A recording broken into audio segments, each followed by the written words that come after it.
ഒരു അച്ഛനാവാൻ തീരുമാനിക്കുമ്പോൾ നമുക്ക് നമ്മുടെ എല്ലാ ബന്ധങ്ങളെയും ഒഴിവാക്കേണ്ടി വരുമെന്ന് പറയുന്നത് ശരിയാണോ? അങ്ങനെയൊന്നുമില്ല. ഇല്ല, അത് പഴയ കാലങ്ങളിൽ അങ്ങനെ ഉണ്ടായിരുന്നു. ബന്ധങ്ങളെ ഒഴിവാക്കുകയല്ല, ബന്ധങ്ങളെ കാണുന്ന രീതികളിൽ ഒരു മാറ്റം.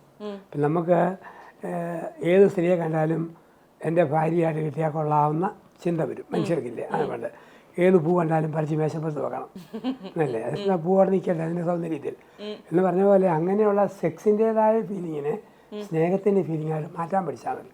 അപ്പം നമുക്കൊരു കണ്ണി നോക്കി നിഷ്കളങ്കമായിട്ട് മിണ്ടാനും ഒരു വർത്തമാനം ഉണ്ടല്ലോ. അപ്പം ഒരു സ്ത്രീക്ക് എൻ്റെ നോട്ടം കൊണ്ട് തോന്നല്ലേ ഞാൻ എൻ്റെ പെണ്ണാണല്ലോ എന്ന്. അല്ലാതെ നോക്കാൻ നമ്മൾ പഠിക്കണം. ആണ്. ഈ രാജകന്യക സിനിമയിൽ അഭിനയിച്ചപ്പോൾ അച്ഛൻ ഈ സിനിമയെ ഏറ്റവും ഇഷ്ടപ്പെടാനുണ്ടായ ഒരു കാര്യം എന്താണ്? അതായത് ദൈവവിശ്വാസവും സത്യസന്ധതയും ഉള്ളവരെ അവർ വിശ്വസിക്കുന്ന ദൈവം കൈവിടുകയല്ല.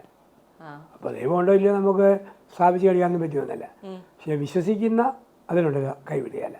നല്ല മനുഷ്യർക്ക് ഈ ടെമ്പററി താൽക്കാലിക തകർച്ചകൾ വരും, പക്ഷെ ആത്യന്തിക വിജയം അവസാനം അവർക്ക് വരും. മോശം മനുഷ്യർക്ക് തൽക്കാലം ഒത്തിരി നേരം ടെമ്പററി ഉണ്ടാകും, പക്ഷെ അവസാനം അവർക്ക് പരാജയമാണ്. അതാണ് ഈ പടത്തിൽ തിന്മയുടെ പ്രിയമായി നിൽക്കുന്ന ആൾ തകരുന്നതും നന്മയുടെ ഉയരുന്നതുമായിട്ട് ആ പടവേ. അപ്പം ആ രീതിയിൽ ജാതിമത ഭേദമന്യേ മെസ്സേജ് കൊടുക്കാനായിട്ട് ആ പടത്തിന് പറ്റിയിട്ടുണ്ട്.